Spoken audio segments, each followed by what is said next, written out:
Commerce के अंदर हम इंस्ट्रक्शनल मटेरियल और रिसोर्सेज कर रहे थे, जिसके अंदर हमने उसका मीनिंग, उसकी इम्पोर्टेंस जो है वो हमने अच्छे से कर ली थी। जिस बच्चे ने अगर वो वीडियोस नहीं देखी तो एक बार उन वीडियोस को भी ज़रूर देख लेना, ठीक है। तो इसके अंदर जो हमारे वैसे तो बहुत सारे ऑडियो विजुअल एड्स, बहुत सारा रिसोर्सेज है, बट जो हमारे सिलेबस के अंदर हैं हम उन्हीं पे ही आज डिस्कस करेंगे। सबसे पहले हमारे पास है चार्ट। चार्ट क्या होता है, आप लोगों ने देख रखा होगा कि बहुत कॉमन सा एक चीज़ है ये। टीचिंग एड्स के रूप में हम इसको यूज़ करते हैं। अ chart is a simple flat pictorial display material, कि मीन्स इसके अंदर पिक्चराइज या तो पेस्ट की होती हैं या ड्रॉ की होती हैं। तो we can say that a chart is a very simple flat pictorial display material and if used appropriately convey the displayed information in a high effective manner। अगर एक टीचर जो चार्ट डिस्प्ले कर रहा है, अगर वो उसको बहुत इफ़ेक्टिवली एक्सप्लेन कर पाता है तो आपकी टीचिंग इफ़ेक्टिव जाएगी, आपकी टीचिंग बहुत अच्छी होगी, ठीक है। क्योंकि जो डिस्प्ले किया हुआ है मैसेज अगर उसी वे में वो बच्चों तक कन्वे किया जाएगा तो टीचिंग बहुत ज़्यादा अच्छी रहती है। एक ऑथर की डेफिनेशन है, चार्ट्स में be defined as combination of graphics and pictorial media, कि ग्राफिक्स भी होती हैं और इसके अंदर पिक्चराइजेशन भी की जाती है। Designed for the orderly and logical visualization of relationship between key factor और आइडियाज़, कि जो की फैक्टर और आइडियाज़ जो डिस्प्ले किए जा रहे हैं एक फ्लैट मटेरियल के ऊपर, जिसको हम चार्ट बोल रहे हैं, और अगर हम उसको अच्छे से एक्सप्लेन कर पा रहे हैं, उसको एक टीचर उनको वर्ड्स का सहारा भी साथ दे पा रहा है तो टीचिंग जो है वो बहुत अच्छी होगी। The word chart is use to indicate several different types illustrated material। chart employs diagram which shows how corporation chart listing parallel columns, की चार्ट के बहुत सारे टाइप होते हैं, कि चार्ट आप एक खाली पिक्चर्स दिखा रहे हो, ग्राफ्स दिखा रहे हो, पैरेलल लाइंस के थ्रू कोई डिफ्रेंशिएशन बीच में आप दिखाना चाह रहे हो। तो कुछ एक चार्ट्स को हमने डिफाइन किया हुआ है। चार्ट के टाइप कौन कौन से हैं? फर्स्ट ऑफ ऑल होता है ट्री चार्ट, मैं नाम लिख दे रही हूँ, ट्री चार्ट, टाइम चार्ट। क्या है? Tree, time, pictorial, issue, pictorial, issue, flow chart, ठीक है। और एक फ्लैप, सर्कल, फ्लैप, सर्कल और क्लासिफिकेशन।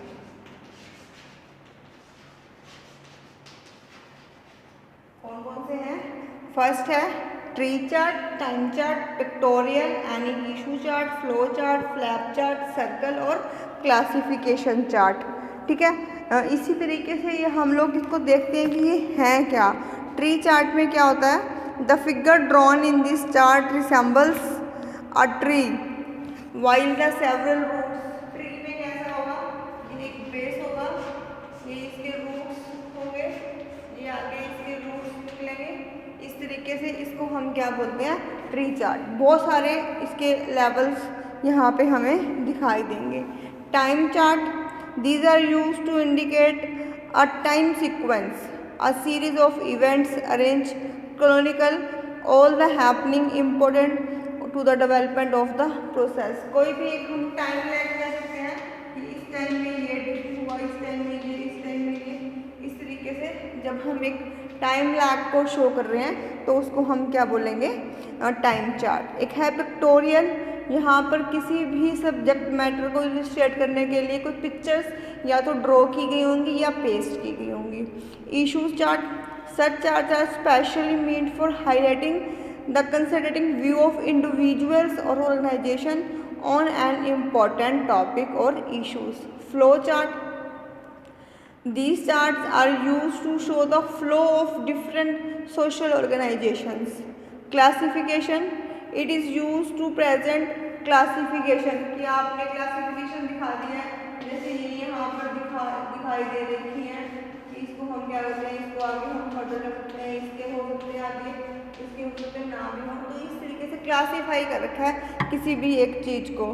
सर्कल चार्ट, सर्कल के अंदर हम इस तरीके से दिखाएंगे भाई इस चीज़ का इतना है, कोई चीज़ इतनी ऑक्यूपाई कर रही है, इस तरीके से इसको हम बोलेंगे सर्कल चार्ट। ठीक है, सजेशंस क्या होंगे, it should be displayed eight proper time. ये नहीं है कि आप लोगों ने क्लासरूम में आते ही आप चार्ट लेके आए हो, आप चार्ट खोल के दिखा दोगे बच्चों को, नहीं। जब उस चार्ट की थ्योरी आप समझाना शुरू करोगे तभी आपने वो चार्ट डिस्प्ले कराना है, कि टाइमिंग जो है वो सूटेबल होनी चाहिए, मैच करनी चाहिए थ्योरीज के साथ।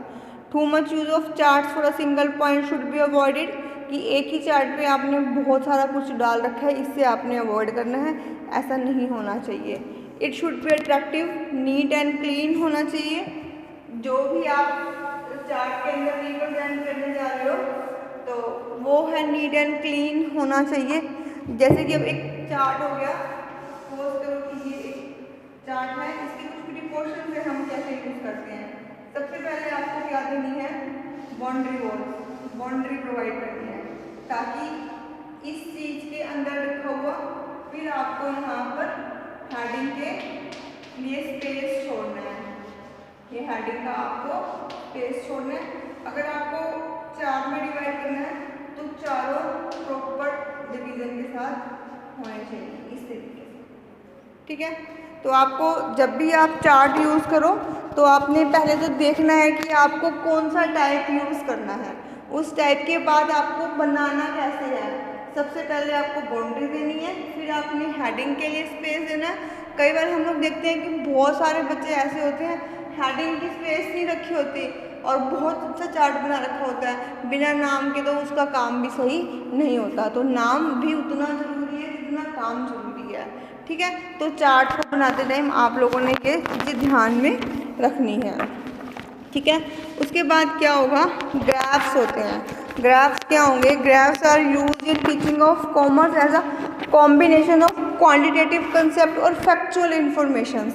कि हम वैसे तो ग्राफ्स को हम मेनली मैथ्स के केस में यूज़ करते हैं, पर बिजनेस सिग्निफिकेंस के लिए भी ग्राफ्स बहुत ज़रूरी हैं। ग्राफ्स हमें टाइम के अकॉर्डिंगली ग्रोथ और फॉल शो करने में हमारी हेल्प करते हैं। जितने भी फैक्चुअल इंफॉर्मेशन हैं हम उनको क्वांटिटेटिव टर्म में अगर हमने यूज़ कर रहा है तो हम ग्राफ्स के साथ बहुत इजीली उसको हम यूज़ कर पाएंगे। They are design to show comparison development in main ideas और relationship clearly so that they can be read and understand quickly. Charts के ग्राफ्स के भी कई टाइप होते हैं, लाइन ग्राफ है, बार ग्राफ है, सर्कल ग्राफ है, पिक्टोरियल ग्राफ है। कौन कौन से हैं, line, bar, line, bar, circle and pictorial. ठीक है, इस तरीके से हमने ग्राफ्स को कॉमर्स में यूज़ करना है कि जब हमें अपने बिजनेस की ग्रोथ डेवलपमेंट को दिखाना है, फैक्चुअल इंफॉर्मेशन को मैथमेटिकली रिप्रेजेंट करना है। ग्राफ्स के माध्यम से हम कंपैरिजन बहुत इजीली कर सकते हैं अपने कंसेप्ट को, या हमने दो टर्म्स की फाइनेंशियल 2 ईयर्स के अंदर कंपैरिजन करना है तो हम बहुत इजीली ग्राफ्स के अंदर कंपैरिजन कर सकते हैं। हम यहाँ पर अपना जो डाउनफॉल और अपफॉल है हम बहुत अच्छे से शो कर सकते हैं। ठीक है, होप कि चार्ट्स और ग्राफ्स आपको बहुत अच्छे से समझ में आ गए होंगे। अब स्पेसिमेंस क्या होते हैं, स्पेसिमेंस वैसे तो हम लोग यूज़ करते हैं हर एक फील्ड के अंदर, कि अगर मान लो कि आप मेडिकल के फील्ड में हो तो आपको कोई भी पर्सन आके पहले स्पेसिमेंस देकर जाएगा कि आप इसको यूज़ करके देखो। कि स्पेसिमेंस को हम लोग बोलते हैं कि सेम एग्जैक्ट चीज़ ब्लग में हम परचेज ना करके स्पेसिमेंस यानी कि एक बहुत छोटे अमाउंट में हम उसको परचेज कर लेते हैं या कंज्यूम कर लेते हैं ताकि हम उसका ब्लग में मटेरियल बाद में ले सकें। अब कॉमर्स के फील्ड में स्पेसिमेंस की क्या इम्पोर्टेंस है ये आप लोग मार्केटिंग के बच्चे बहुत अच्छे से समझ पाएंगे। अब जितने भी स्टूडेंट्स मार्केटिंग के लिए निकलते हैं, अपने बिजनेस को ग्रो करने के लिए निकलते हैं, तो वो हर एक शॉपकीपर को, हर एक बिजनेसमैन को पहले वो स्पेसिमेंस फ्री में प्रोवाइड कराएंगे, ताकि वो उस चीज़ से यूज टू हो जाए, वो उस चीज़ को टेस्ट कर पाएँ, वो उस चीज़ को यूज़ कर सकें। अगर कंज्यूमर को लगता है कि स्पेसिमेंस उसके काम है, तभी वो फाइनल प्रोडक्ट परचेज करने के लिए जाएगा। कॉमर्स के बच्चों के लिए स्पेसिमेन का बहुत ज़्यादा इम्पोर्टेंस है, क्योंकि बिना स्पेसिमेंस के कोई भी कस्टमर आपका परमानेंट कस्टमर नहीं बनता।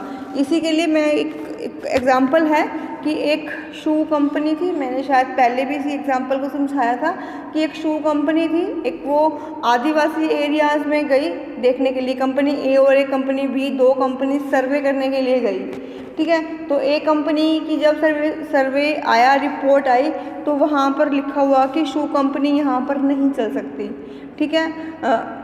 जो बी कंपनी का सर्वे आया, वो आया कि सबसे ज़्यादा ग्रो कंपनी यही करेगी। अब दोनों ही एक्सपर्ट हैं, लेकिन दोनों की एक्सपर्ट कंट्राडिक्टरी थी। क्यों थी? क्योंकि एक के अकॉर्डिंग था कि वहाँ पर कोई भी पर्सन, आदिवासी लोग हैं, वो चप्पल यूज़ ही नहीं करते, शूज़ यूज़ ही नहीं करते, तो वो खरीदेंगे कैसे, ठीक है। तो बी कंपनी का जब सर्वे की रिपोर्ट आई, तब उस रिपोर्ट में पाया गया कि यहीं पर ही ग्रो है। तो उन्होंने बोला कि एक साल या आप उससे कम टाइम आप दो कि इन लोगों को उस चीज़ की स्पेसिमेंस बांटो।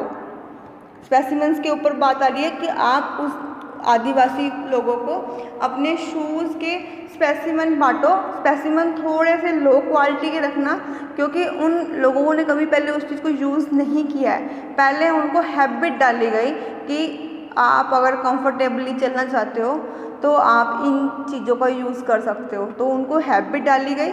फिर स्पेसिमेंस के थ्रू वो हैबिट डाली गई और उसी एरिया में शू की कंपनी लगाई गई और वहाँ पर उसने ग्रो किया, क्योंकि उससे पहले लोगों को हैबिट ही नहीं थी, उनको पता ही नहीं था कि ये चीज़ यूज़ करनी कैसे है, मिलेगी कहाँ पे, आएगी कैसे, वहाँ तक पहुँचेगी कैसे।